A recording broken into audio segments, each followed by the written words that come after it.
Welcome to my channel, folks. I'm Nancy Miller, your storyteller for all things folklore, unsolved mysteries, and juicy dramas. Stick around for today's tale. It's a wild ride. We're heading to the small town of Oak Ridge, USA, where a guy named Walter Smith lived. Walter ran a little general store right in the heart of town. His full name? Walter James Smith. He and his wife, Linda, poured their hearts into that place, working hard day in and day out. Life was decent, steady, you know? But for Walter, decent wasn't enough. See, Walter wasn't the type to settle for small-town simplicity. He wasn't content with just scraping by, nickel and dime at a time. No, he had bigger dreams brewing. Linda tried to talk him down, saying, "Hey, we've got a good thing going here, why rock the boat?" But Walter? He'd shoot back, "A man's gotta chase something in life, Linda. What's the point otherwise? This general store? It's peanuts. We'll never strike it rich like this. I'm done playing small, I'm switching gears, aiming for the big leagues." Linda couldn't sway him. She sighed and let him go for it. Walter was a bulldog when he set his mind to something. Full steam ahead, no looking back. He left Linda to mind the store in Oak Ridge while he hit the road, heading to the city to hustle. Walter wasn't afraid of hard work. He had grit and a sharp mind to match. It didn't take long for him to catch the eye of a big-shot city boss. Less than a year in, he'd climbed the ladder to manager.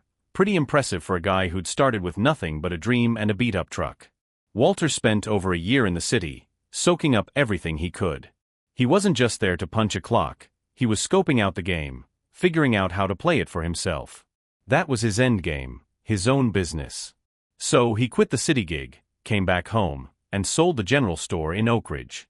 He scraped together some cash, calling in favors from relatives and buddies, and opened a small shop in the county seat. What did he sell? Imported fabrics, fancy stuff from overseas. Now, success isn't just about hustle, it's timing, location, and people too. Call it luck if you want, but Walter earned his. He had a knack for reading folks, a real smooth talker with high emotional IQ. He hadn't been in the county seat long before he was rubbing elbows with the local bigwigs. One of them was Lewis Henderson, same age as Walter, mid-20s, but already loaded. Lewis was one of the few heavy hitters in town, a self-made man who'd clawed his way up from nothing. Back in his teens, he'd left home for the city, and now? He was rolling in dough. Lewis saw something in Walter, maybe a reflection of his younger self, that same hunger. The two hit it off like old pals, no pretense, just straight talk. Walter wanted to scale up his business, but lacked the capital. So, he pitched Lewis on a partnership. Lewis knew startups were a grind, he'd been there, but he liked Walter's fire. He threw in a hefty chunk of cash, no hesitation. Walter? He took that money and ran with it like a man possessed. With Lewis's backing, he was a fish in water, business boomed, cash flowed daily. Before long, Walter Smith was the talk of the county seat, a rising star in a small pond. Walter Smith had a little girl named Tracy Lynn Smith. She was 7 years old, a real looker, rosy cheeks, pearly whites, and eyes that could have been painted by an artist. Lewis Henderson, his buddy and business partner, had a son, Teddy Henderson, 2 years older than Tracy at 9. During holidays, the Smiths and Hendersons would get together, big cookouts, 4th of July barbecues, you name it. The kids hit it off, running around, laughing like best buds. Walter, always the planner, got an idea. "Why not tie the knot between our families?" he said to Louie one evening over beers. He proposed setting Tracy up with Teddy when they grew up, an old-school arranged engagement. The Hendersons loved it. "Heck yeah," Lewis said, "let's make it official." So they shook on it, a promise sealed over burgers and sparklers. 10 years flew by in a blink.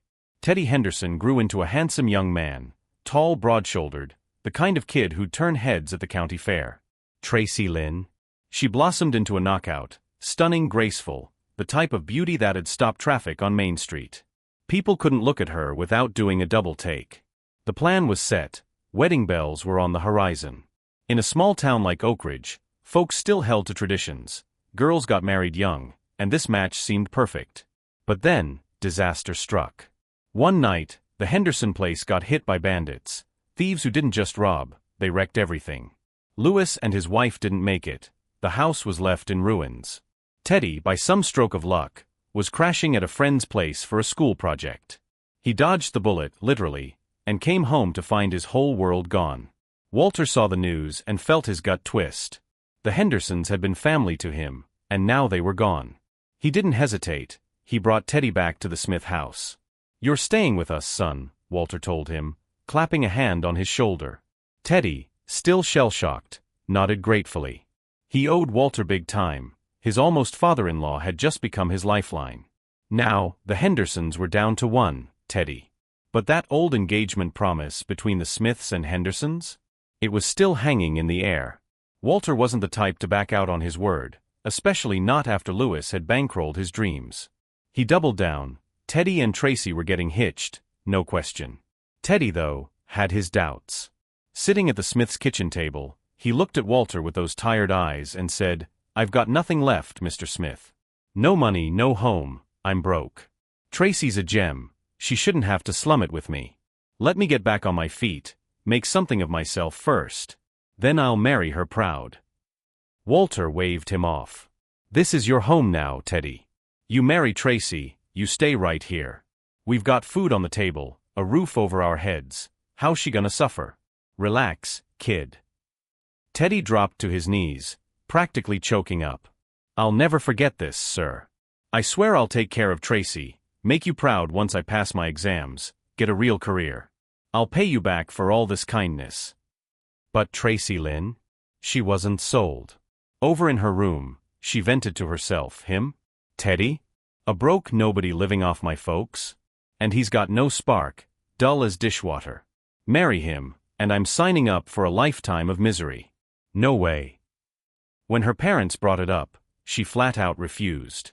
"You guys can preach gratitude all you want. Lewis helped us, sure, but don't pawn me off to repay a debt. My life, my coal. I'm not marrying him." Walter and Linda tried to smooth things over. "Teddy's got potential, Tracy," Linda said softly.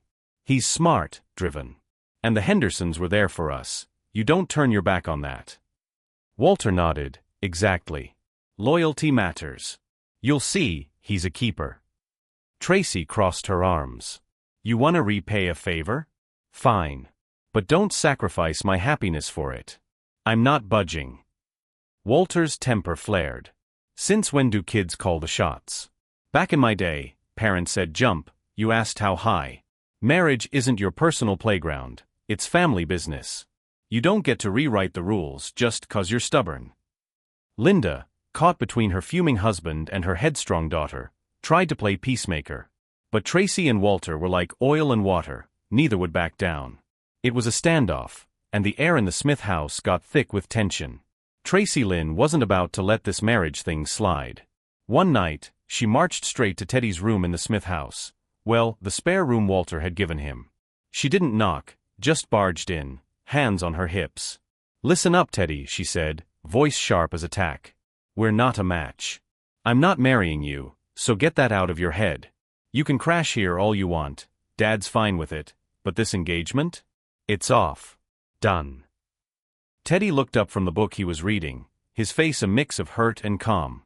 He'd always had a soft spot for Tracy. Those killer looks didn't hurt, but he wasn't a fool.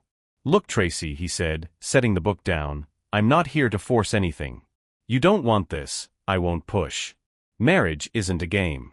If you're out, I'm not gonna beg. I'll talk to your dad myself, don't worry about it."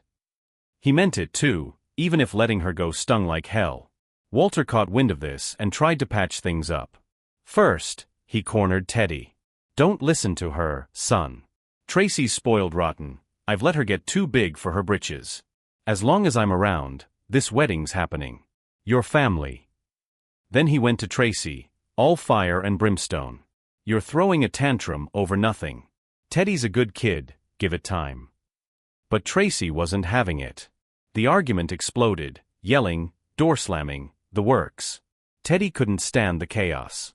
He felt like a charity case caught in a tug-of-war. So one quiet morning, he packed his duffel bag and slipped out of the Smith house without a word. He ended up at an old run-down church on the edge of Oak Ridge. Nobody used it anymore, just a dusty relic with creaky pews. It wasn't much, but it was a roof, and he could study in peace for his college entrance exams. Walter tracked him down a few days later. What are you doing out here, Teddy?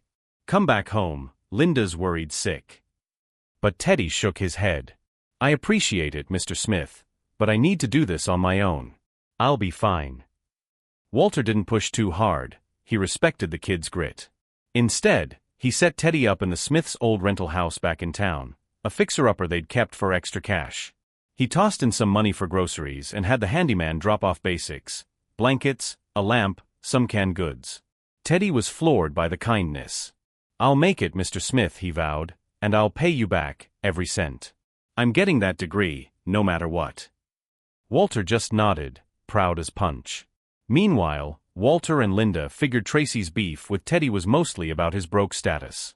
She'll come around when he's got a diploma and a paycheck, Linda whispered to Walter one night. They decided to let it ride, no more forcing the issue. Once Teddy made something of himself, Tracy'd see the light.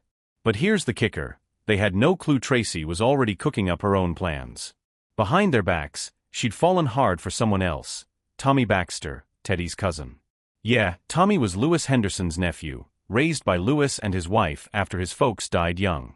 He was family, in a tangled sort of way. Tommy's story was a mess. Lewis had taken him in as a kid, treated him like his own, fed him, schooled him, the whole 9 yards. They'd hoped he'd turn out book smart like Teddy, but Tommy wasn't cut from that cloth. School bored him stiff. He'd ditch class to hang with the rough crowd downtown. Lewis tried steering him straight, teaching him the family business instead. Tommy picked it up quick.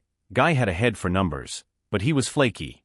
Worked hard for a week, then blew it all goofing off with his buddies. Drinking, gambling, you name it. Lewis laid down the law, cutting off Tommy's allowance. Shape up or ship out, he'd said. Tommy flipped out, stormed off, and cut ties with the Hendersons. Lewis didn't chase him, figured a little tough love would bring him crawling back. But then the robbery hit, and Lewis was gone before Tommy ever got the chance. When word reached him, Tommy showed up at the wrecked Henderson place, bawling his eyes out. I'll make those bastards pay, he swore, fists clenched. Folks nodded. Maybe the kid had a conscience after all. These days, Tommy was a regular at the local dive bar, raking in cash at poker tables. He'd hit a hot streak, living large, new boots, flashy watch, the works. So haut gleich Setzneg Tracy. Turns out, their paths crossed way back. The Smiths and Hendersons were tight, so Tracy and Tommy had been playmates as kids. He'd always had a crush on her, those looks stuck with him. When Lewis set Teddy up with Tracy, Tommy seethed but played it cool. After the engagement, he kept his distance in public but got cozy with her on the sly. At first, Tracy wasn't into Tommy. He was trouble, and she knew it. But Tommy had charm, silver-tongued, always knew the right thing to say. He'd spin tales, crack jokes, make her laugh till her sides hurt. Teddy, bless him, was steady but stiff, couldn't flirt to save his life. Slowly. Tracy's heart tipped Tommy's way. With Teddy out of the picture now, she felt free, like a weight had lifted. But she wasn't dumb. She knew her folks would flip if they found out about Tommy. So she kept it hush-hush, plotting her next move with her bad boy beau. Tracy Lynn was head over heels for Tommy Baxter, but she knew her folks, Walter and Linda, would lose it if they found out. She kept her cards close, sneaking around with Tommy, dreaming up a future far from Oak Ridge. One night, under the glow of a neon sign outside the dive bar, she light it out. Tommy, I can't keep heeding this.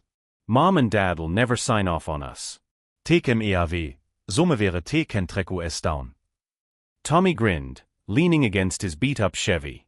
Babe, as long as I've got you, I'd go to the ends of the earth. But you're used to the good life, fancy dresses, hot meals. I'm rough around the edges, I don't want you stuck in some dump, hating me for it. Tracy melted at that. Tommy, you're all need. I do it cold soup verde and still be happy. Just don't let me down. If you're suffering though, that'd kill me. He pulled her close, her head resting against his chest. She could hear his heartbeat, strong, steady, safe. You're my world, Tracy, he whispered. Tell you what. Let's fail out your parents first. See if they'll budge. If they say yes, we're golden, wedding bells and all. If they freak, we'll figure out plan B. I'm not letting you cry over this. Tracy nodded, starry-eyed, and took his advice. The next day, she sat Walter and Linda down in the living room. Mom, Dad, Ivy got some meeting to say. I'm in love with Tommy Baxter. We're serious, like forever serious. Walter's face turned beet red, veins popping. Tommy Baxter? That no-good punk? Over my dead body, Tracy. I know his type, gambling, drinking, trouble. And after all Teddy's done for us? You're throwing that away for this loser? No way in hell. Tracy didn't flinch. I don't care what you think, Dad. I'm with Tommy, end of story. If he's not my husband, I'm not marrying anyone. Walter slammed his fist on the coffee table. You dare pulses stund? If you shack up with that bum, you're no daughter of mine. Get out, go. Hayes voice cracked. Fury enthört alltangled ab. Linda grabbed Tracy's arm, tears streaming. Honey, don't do this, please. But Tracy shook her off, cold as ice. You wanna kick him out? Fine. I don't need this place anyway. She stormed out, head high, not even glancing back. Linda crumpled onto the couch, sobbing. She tried to bridge the gap between her stubborn husband and defiant daughter, but it was no use. Both were bulls in a china shop. 3 days later, Walter keeled over, heart attack, the doc said, but Linda knew better. Tracy's betrayal had broken him. He'd raged himself to death. Linda, griefstricken, trecke Tracy down at Tommy's rundown apartment. Your father's gone, Tracy. Come home, say goodbye, give him one last send-off. Tracy barely blinked. Good riddance, she said, voice flat. Saves me the hassle of fighting him. I'm not going. Linda's jaw dropped. Tracy, he loved you, poured everything into you. You will forgotten all that? He's dead, honey. Just come see him off. Let him rest knowing you cared. He said I wasn't his daughter, Tracy shot back. Guess he didn't want me there. I'm staying put. Linda couldn't believe it. This icy stranger was her baby girl?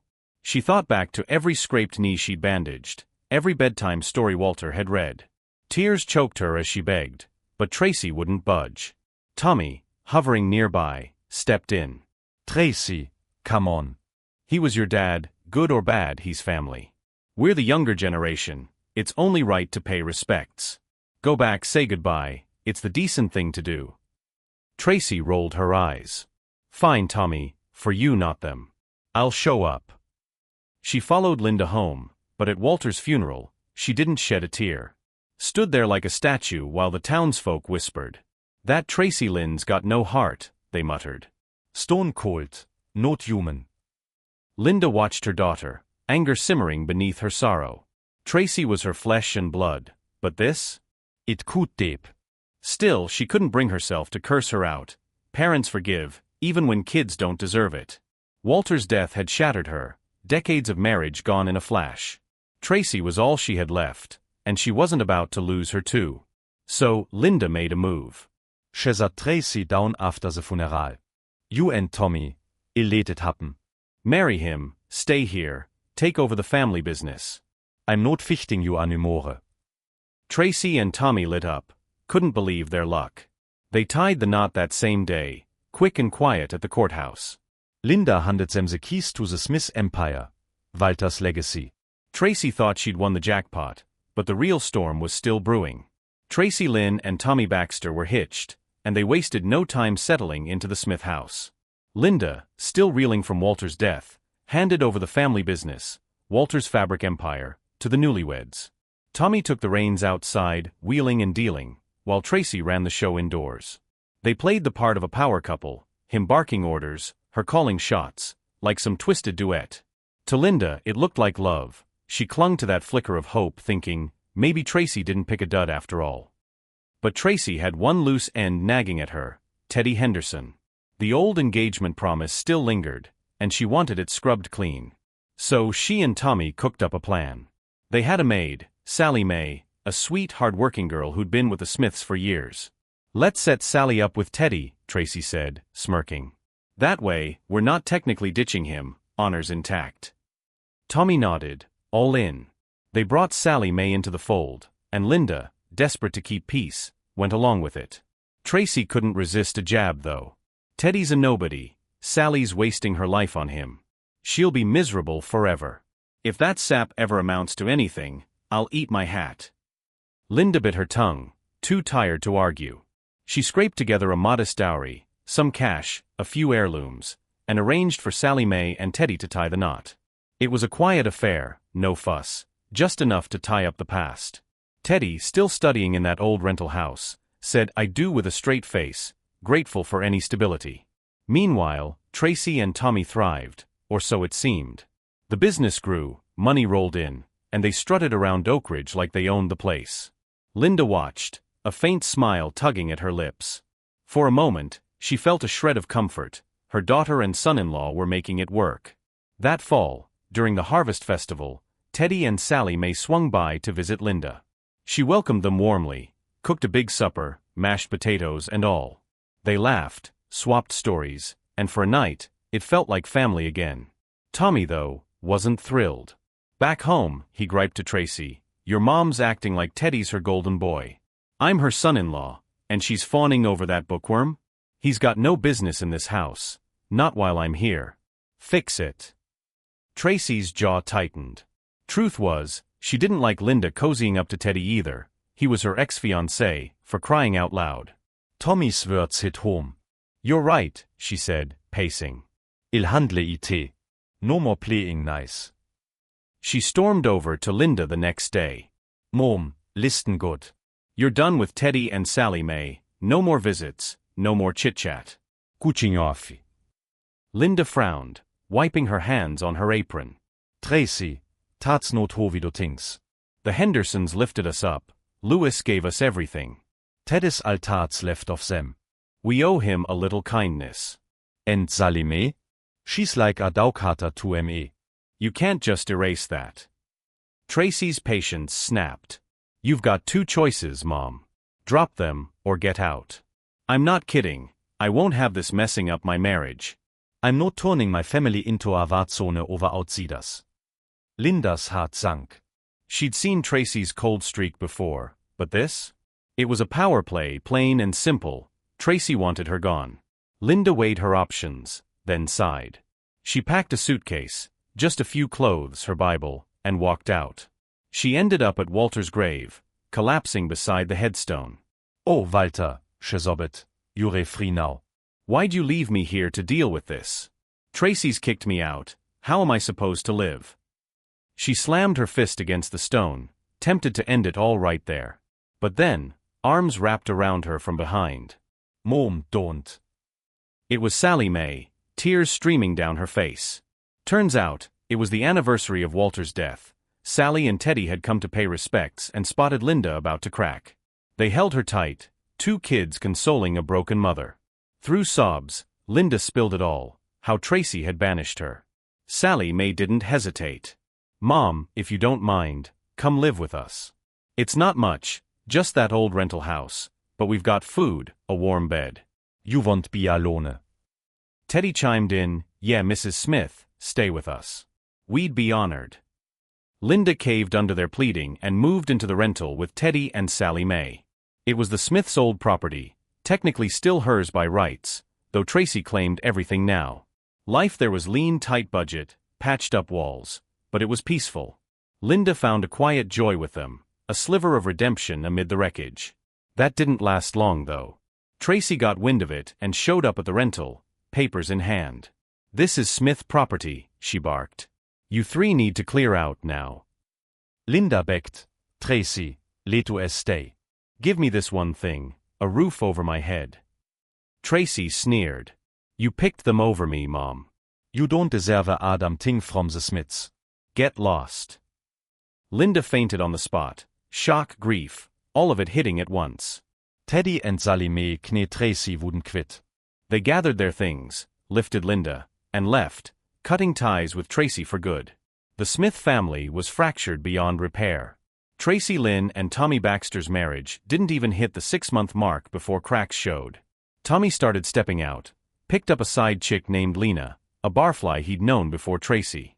Back when he was still chasing Tracy, he'd kept Lena on the down low, but now, flush with the Smith family cash, he brought her home.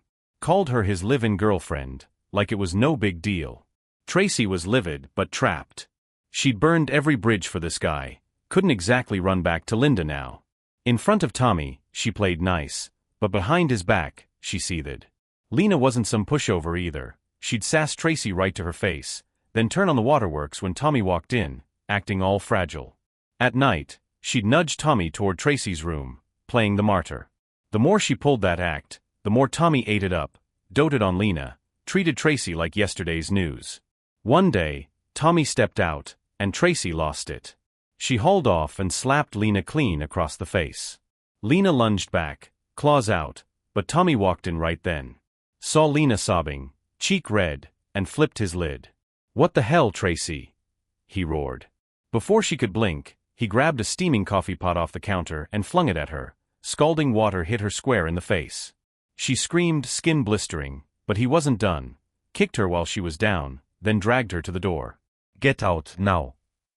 Tracy stumbled into the street, face ruined, pride shattered. She knew then, Tommy never loved her. It was the Smith money he'd wanted, and now he had it. Staying meant risking her life, so she bolted.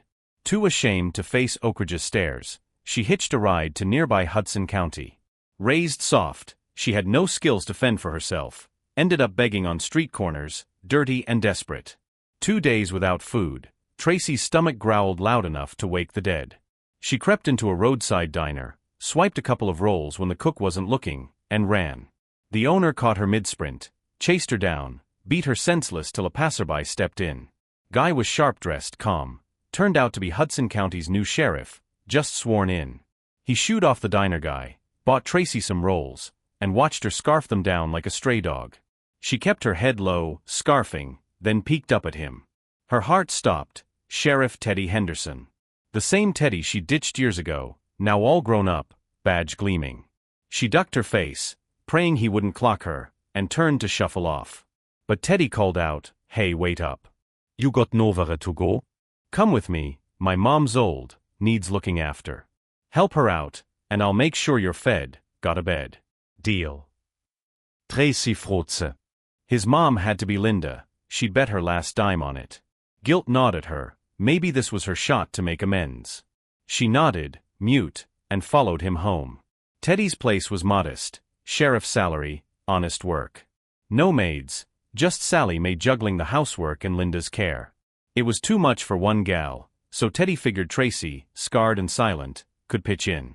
Wen Tracy S.A.W. Linda, frail in a rocking chair, she broke. Tears poured, but she bit her lip, no way she could fess up now. She pretended to be a mute stranger, tending to Linda with a devotion she'd never shown before. Sally Mae was grateful for the help. Teddy just saw a pitiful soul worth saving. Things settled into a rhythm. Tracy nursed Linda, kept her head down. Teddy and Sally Mae had been married 2 years, no kids yet, which worried Linda sick. One spring day, March 3rd, she dragged Sally Mae to the old Baptist church outside town, praying for a miracle. Left Tracy alone with the house. Midday, Teddy swung by for lunch. Heard sobbing from Linda's room, peeked in and saw Tracy on her knees, bawling before a framed photo of Walter. It was his shrine, Linda's keepsake. Teddy squinted. Why's this stranger crying over Dad's picture? He stepped inside, voice low. "What are you doing?" Tracy jolted, stopped cold, and bolted upright. Teddy swayed, lunch beer hitting him, and slumped. She caught him, hauled him to a chair, fetched water. He looked woozy, so she spilled it all, her real name, the mess with Tommy, how she'd wrecked everything. Teddy played drunk, soaking it in. Couldn't believe this burned-up wreck was Tracy Lynn, the beauty who'd trashed his heart, killed her dad, exiled her mom. Karma had come fast and ugly. That night, he told Linda everything. She clutched her chest, tears cutting tracks down her face, but shook her head. That's her own doing, no one can fix it. Tell her to go, I can't see her again. Teddy softened her up. Mom, she's paid a price. Look at her, she's sorry. Give her a chance. Linda sighed. I stopped hating her when I realized she's no better than a beast. But fine, let her stay. Tracy overheard from the hall, weeping into her hands. She'd hit rock bottom, and redemption was dangling just out of reach. Tracy Lynn couldn't hold it in anymore. She'd overheard Teddy and Linda's talk, crouched outside the door, sobbing into her scarred hands. The weight of her sins, Walter's death, Linda's exile, all of it, crushed her.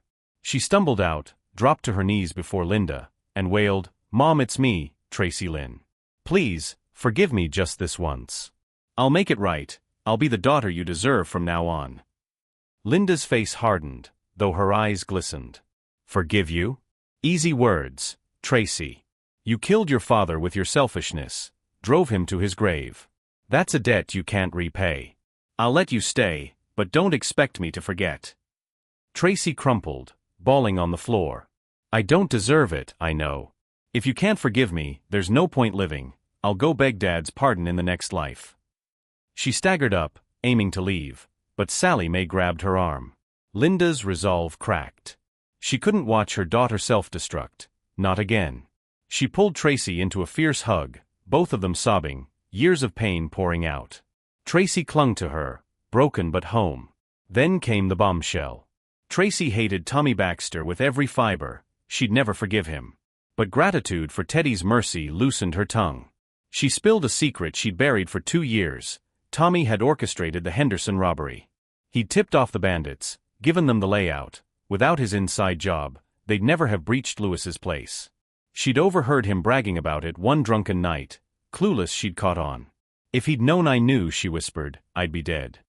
Teddy's jaw dropped. Thunder rolled through him. His parents, murdered by his own cousin's greed? He didn't waste a second.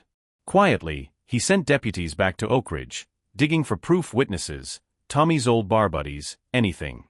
They struck gold. A guy who'd ridden with the crew flipped, fingering Tommy as the mastermind. With evidence locked down, Teddy hauled Tommy before the Hudson County judge. Tommy denied it all, smirking like he'd wriggle free. The judge wasn't playing, ordered 50 lashes to loosen his tongue. Tommy broke, screaming the truth. He'd sold out his own kin for a cut of the loot. Guilty as sin, he got the gallows, hanged at dawn, a crowd watching justice roll. The Smith fortune, swindled by Tommy, snapped back to Tracy's name. But Tracy wasn't the same. Her beauty was ash, her heart hollowed out. Love, ambition, gone. She saw through the world's glitter and chose a new road. Before leaving, she signed every dime of the Smith estate over to Teddy, legal papers, notarized tight. Left a letter to, "Take care of Mom, Teddy. You're her son now." She joined a convent outside Hudson County, shaved her head, took vows, became Sister Mary Grace. A life of penance, washing away her past. Teddy and Sally Mae? They'd long since adopted Linda as their own, loved her like blood. 2 years later, Teddy got promoted, sheriff of the state capital. He packed up Linda, Sally Mae, and their gear, heading for the big city. That same year, Sally Mae gave birth, a boy, healthy and loud. Linda beamed, a grandma at last. As for Tracy, word trickled back she'd found peace in the convent, quiet, serving, gone from Oak Ridge's gossip mill forever. The Smith saga closed, a tale of rise, ruin, and redemption etched into the town's bones. Now folks, that's the end of our first yarn. I'm Nancy Miller, and I hope you're hooked. Stick around. Next up, I've got another wild one for you. It's a folk tale called The Man Who Stood Up, The Nighttime Secrets of Crescent County. We're diving into Crescent County, where a rich old-timer named Jonathan Creed ran the show, generations of wealth, envy of the neighbors. But every family's got its skeletons, and Jonathan's about to face his. Don't miss it, trust me, you'll be glued from the jump. Alright folks, welcome back. I'm Nancy Miller, your guide through these twisted tales. Our first story's wrapped, Tracy Lynn's wild rides in the books, but don't touch that dial. We're jumping into round 2, a folk gem called The Man Who Stood Up, The Nighttime Secrets of Crescent County.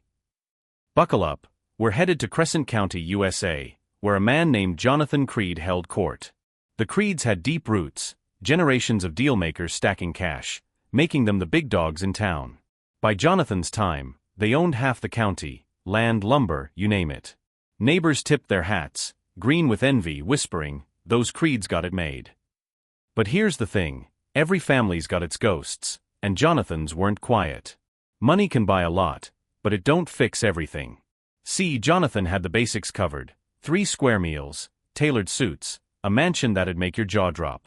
So what's a guy like that got to complain about? Well, it's a long, sad story. At 20, he married a gal named Margaret Wheeler Meg, to her friends. Sweet as pie she was, and a year later, she gave him a daughter, little Abigail Creed. Things were golden, till Abby hit 3. Meg got sick, real sudden, no warning, and didn't pull through. Left Jonathan a widower at 24, cradling a toddler. He didn't remarry, though folks pushed him to. Don't let Abby grow up without a mom, they'd say. But Jonathan couldn't stomach it. Meg's ghost lingered too strong. So he toughed it out, raising Abby solo. Worked his tail off building the Creed name bigger, all for her. But fate's got a mean streak. When Abby turned 15, same sickness that took Meg came knocking. Some cursed family bug. Docs couldn't crack it. Jonathan threw money at every specialist in the state, but 6 months later, Abby was gone too. Buried her next to Meg, left him rattling around that big house alone. Sure, he had old man Silas Baxter, an ancient butler who'd been with the Creeds forever, handling the day-to-day. Silas cooked, cleaned, kept the fires lit, but it wasn't the same. Jonathan was a king without a court, rich but empty. Friends nagged him again, find a new wife, start over. He brushed him off, too bruised, too tired. Looked like the polished Jonathan Creed everyone admired was just a shell, crumbling under the shine. After a while though, folks kept at him. Small-town busybodies don't quit. Jonathan mulled it over and landed on a fix. He had a niece, distant kin, 300 miles off in a dusty corner of the state. Her name was Hannah Reed, a twig on the Creed family tree. I'll bring her here, he decided. Raise her like my own. She can look after me when I'm old and gray. So, Jonathan sent word, and Hannah rolled into Crescent County. She was young, barely 20, quiet but sharp-eyed. Once she settled in, the mansion felt less like a tomb. Silas still shuffled around, but Hannah brought a spark, helped with the books, kept Jonathan company over coffee. That hard-set jaw of his softened, a grin crept back after years AWOL. Life wasn't perfect, but it was livable again. One day, Jonathan headed to Pinewood, the next county over, to hammer out a lumber deal. Business done, he hit the road home, feeling lighter than he had in ages. But as he passed a sprawling estate on the outskirts, some ritzy families spread, he stopped dead. A hulking mutt, all teeth and growl, was tearing into a guy right by the gate. The poor sap's clothes were shredded, blood streaking the dirt. Worse? A pack of hired hands, groundskeepers or something, stood around whooping, egging the dog on. Get his leg, Duke, one hollered, laughing like it was a damn sport. Jonathan's blood boiled. He wasn't one for meddling, but this was wrong. He stormed over, boots kicking dust, and bellowed, "What's wrong with you people? You see a man getting mauled and just clap." No answer, just smirks. He snatched a stick from the ground, marched up to the beast, and cracked it over the head.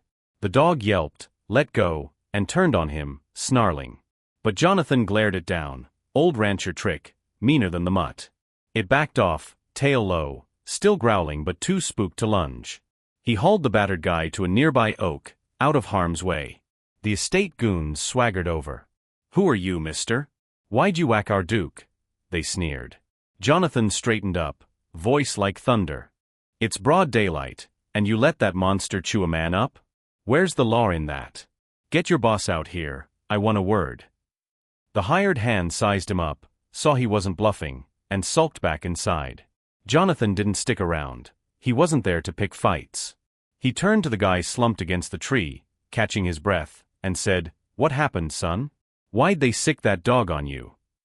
The stranger's story was about to pull Jonathan into a whole new mess, one he couldn't walk away from. Jonathan Creed knelt by the oak tree, eyeing the roughed-up stranger he'd just pulled from that mutt's jaws. The guy was a mess, torn shirt, bloodied arms, but his eyes had a flicker of fight left. "All right, son," Jonathan said, voice gruff but steady, "spill it. What did you do to get those goons and their dog after you?" The stranger took a shaky breath, wiping dirt from his face. "Name's Charlie Monroe, sir. I ain't from around here. Came up from downstate, couple 100 miles south. My old man ran a textile shop, did all right, kept us fed. 3 years back, he got suckered into a bad deal. Some slick talker cleaned him out. Dad couldn't take it, had a stroke right after and didn't make it. Left me and Mom drowning in debt. Creditors swarmed us like vultures, Sold everything we had to settle up. Couldn't stay put with nothing left, so we hit the road, drifting wherever. He paused, staring at the ground. Got separated from Mom on the way, lost her in a crowd at some nowhere bus stop. Been on my own since. Rolled into Pinewood today, parched as hell, just wanted a sip of water. Knocked on that gate back there, and those bastards didn't just say no, they let that dog loose on me. If you hadn't shown up, I'd be buzzard bait. Jonathan's brow furrowed. Charlie's voice had an educated lilt, not your average drifter. You sound like a schoolboy, he said, half curious. Charlie managed a weak grin.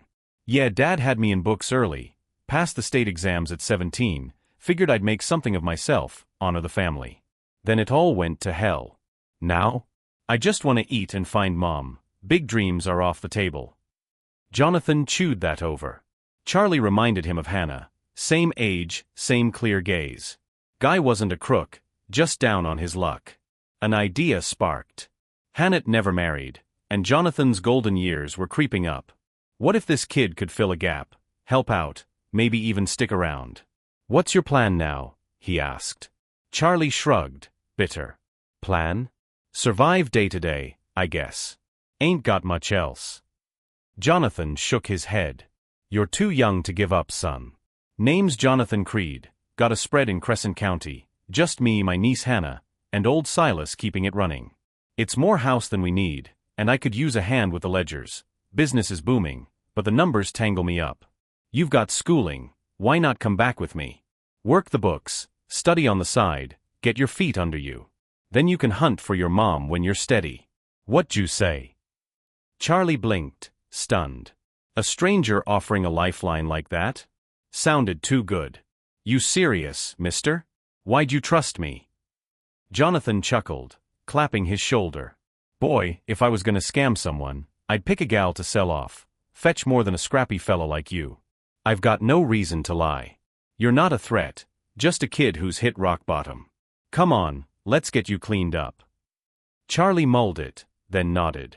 Made sense. No angle here but kindness. He followed Jonathan back to Crescent County, riding shotgun in the old man's pickup. When they rolled up to the Creed mansion, big porch, white columns, Jonathan treated him like kin. Set him up in a spare room, handed him soap and a razor, told Silas to fry some chicken for supper. Charlie couldn't believe it. After months of scraping by, he had a bed and a hot meal. He swore to himself he'd repay Jonathan, big time. A month flew by. Charlie settled in, splitting his days between crunching numbers for Jonathan's lumber empire and hitting the books, college prep, aiming to finish what he'd started. Life felt normal, almost good. But one worry gnawed at him, Mom. Since they'd split, he hadn't a clue where she was, alive or dead, warm or starving. Here he was, eating Silas's biscuits, while she could be out there suffering. One night, it got to him. He dreamed of her, haggard, standing in a shack with a young gal he didn't know. They looked tight, like mother and daughter.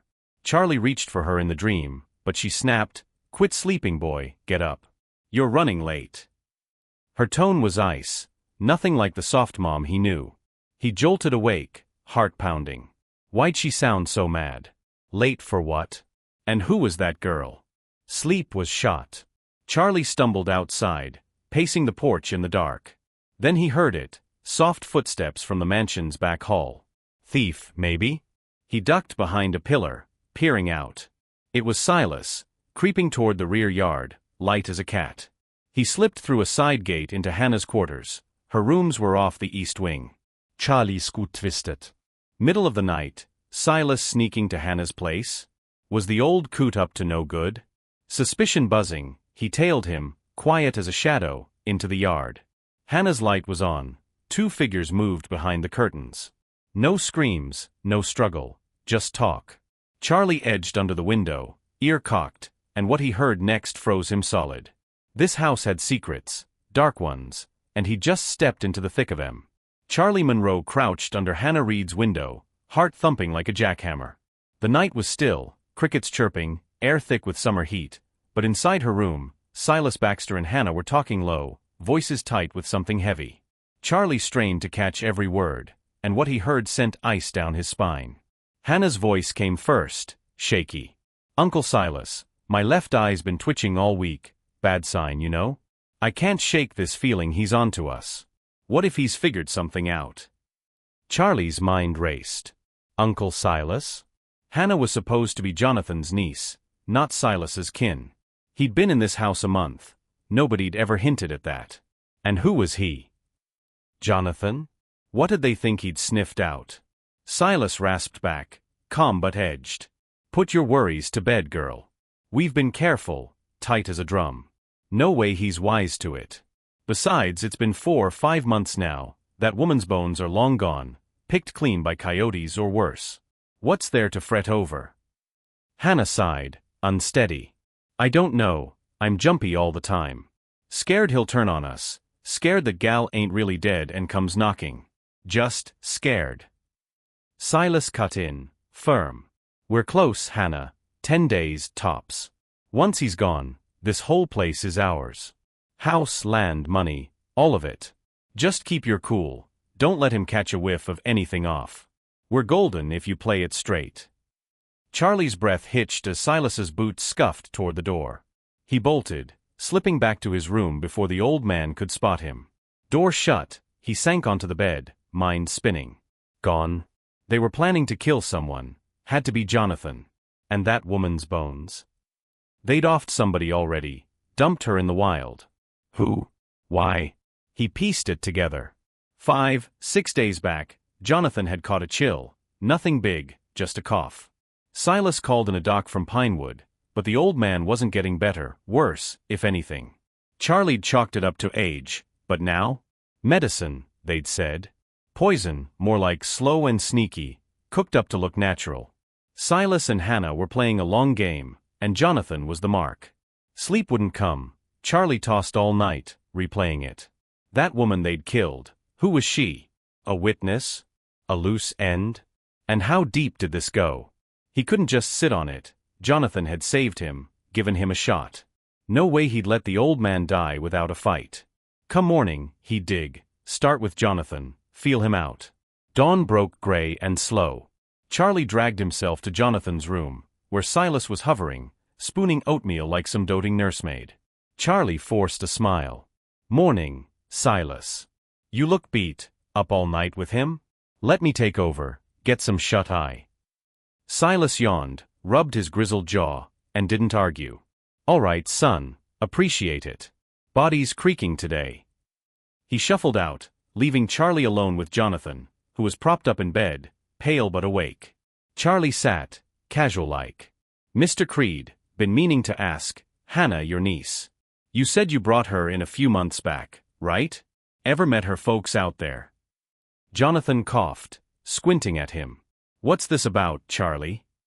Just curious, Charlie lied, shrugging. No big deal. Jonathan relaxed a bit. Fair enough. Last saw her kin 15 years ago, little tyke then, 3 or 4. Haven't been back since, too far, too busy. Silas fetched her for me, he's been with me ages, knows the roads. Why? Charlie's scoot clenched. 15 years? And Silas handled it? Red flags waved hard. He leaned in, voice dropping to a whisper.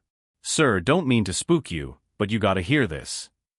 He spilled it all, Silas sneaking to Hannah's room, the talk of medicine and 10 days, the dead woman in the hills.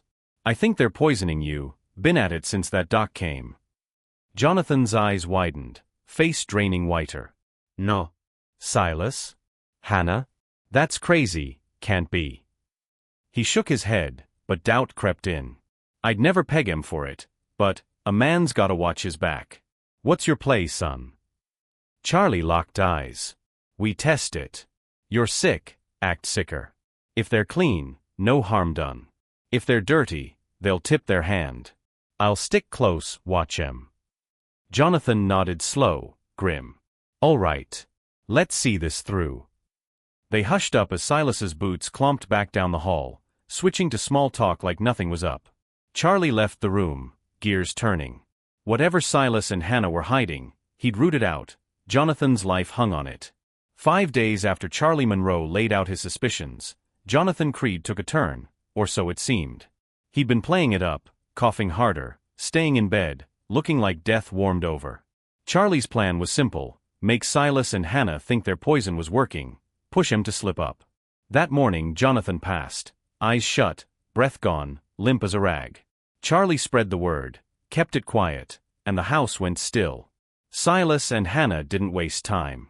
With the coffin still open, funeral set for 2 days out, they huddled in the parlor, right by Jonathan's body. Charlie lingered nearby, out of sight, ears sharp. Silas let out a long breath, almost a laugh. Well, that's that, finally over. Bury him day after tomorrow, and we're in the clear. Sell off this place, land, house, the works, and we're set for life. Hannah grinned, nervous but giddy. Uncle Silas, you've handed me a goldmine here. I don't even know how to thank you. Right then, Jonathan sat up, slow, stiff, like a ghost rising. Silas and Hannah froze, eyes bugging out, jaws slack. The old man's voice rumbled, low and cold. Silas Baxter, I just took a trip downstairs, Hell's Gate, 2 little devils waiting. Said they'd gouge my eyes out, 'cause I didn't know folks under my own roof. What are they yapping about, huh? Silas went white as a sheet, knees knocking. And Mr. Creed, I don't know. Maybe you didn't tip 'em down there? I'll burn some cash, send it your way. Buy 'em off, they'll leave you be. His voice shook, scrambling for anything. Jonathan turned to Hannah, eyes narrowing. What about you, niece? Silas don't know, do you? Hannah crumpled, tears spilling. Uncle Jonathan, I'm just a girl, how'd I know what those devils mean? He sighed, heavy. Neither of you's got an answer? Fine. Those boys down there said if I don't figure it out, they'll come topside themselves. Said I should send you 2 down to ask 'em direct. Clear it up. How's that sound? Hannah shrieked, panic cracking her. No. It's all Silas. He did it, I'll tell you everything. Silas lunged to shut her up, but she shoved him off, spilling like a busted dam. She ain't your niece, Mr. Creed, not the real Hannah Reed. Silas set it up, killed the real one, swapped me in. Jonathan's face darkened, but he held steady. Charlie'd prepped him for this. Hannah kept going, voice trembling. Silas got the idea after your Abby died. Saw you alone, sitting on all this wealth, figured he'd take it. When you said you had a niece outstate, he pushed you to bring her here. You sent him to fetch her, trusted him blind. Silas glared, but Hannah plowed on. He found the real Hannah Reed, your brother's girl, tracked her down on that trip. Took her through the hills, clubbed her dead with a stick, dumped her off a cliff. Then he grabbed me, his sister's kid, a nobody from the sticks, and coached me to play your Hannah. You hadn't seen her since she was a toddler, 15 years back, so you bought it. Silas said we'd wait, then get you out of the picture, make it look natural. Charlie stepped into the light now, jaw tight. He'd heard enough. And the doc? That chill he's had. Hannah nodded, frantic. Silas paid him off, slipped arsenic in the meds, slow dose. That's why you ain't getting better, been at it months. Jonathan stood, alive and furious, staring Silas down. 7 years you've been with me, 8? And this is how you repay it? Murdering my kin, poisoning me. Silas stammered, but no words stuck. Guilt was plain as day. It all clicked. Charlie and Jonathan had banked on this. The fake death was a trap, and they'd sprung it clean. Silas and Hannah got hauled off by the county sheriff that night. Cuffs on, heads low. Judge didn't blink. Murder, conspiracy, the works. Silas got the chair. Hannah, life behind bars. Charlie stayed put, reeling. Jonathan clapped his shoulder, voice thick. You're a good kid, Charlie. Saved my hide. Stick around, you're family now, legal or not. Charlie nodded, still processing. But the real twist was yet to come, a twist tied to that dream he'd had, and a face he'd never forget. A day shy of 2 weeks after Silas Baxter and the fake Hannah Reed got hauled off, Charlie Monroe was jawing with Jonathan Creed in the mansion study, catching up, sorting out the mess. The air still hung heavy, betrayal stench doesn't fade quick, but Jonathan was alive, and that counted for something. Then came a knock at the door, sharp and unexpected. Silas was gone, so Charlie answered it. Standing there was a silver-haired woman, weathered but upright, and a young gal, early 20s, eyes bright despite a faint scar on her cheek. Charlie's knees buckled. He hit the floor hollering, "Mom." It was Ellen Monroe, his mother, lost to him for over a year. He grabbed her hands, tears streaking, barely noticing the girl till she spoke. "Charlie," she said, soft but sure. I'm Hannah. Hannah Reed. "The real one." Jonathan staggered out, leaning on his cane, and froze. "Hannah? My brother's girl." She nodded, and the room spun with questions. Ellen and Hannah spilled it over coffee, piecing a miracle from a nightmare. After Charlie and Ellen split at that bus stop, she'd wandered hungry broke, till a widower took her in, a loner with a shack in the hills.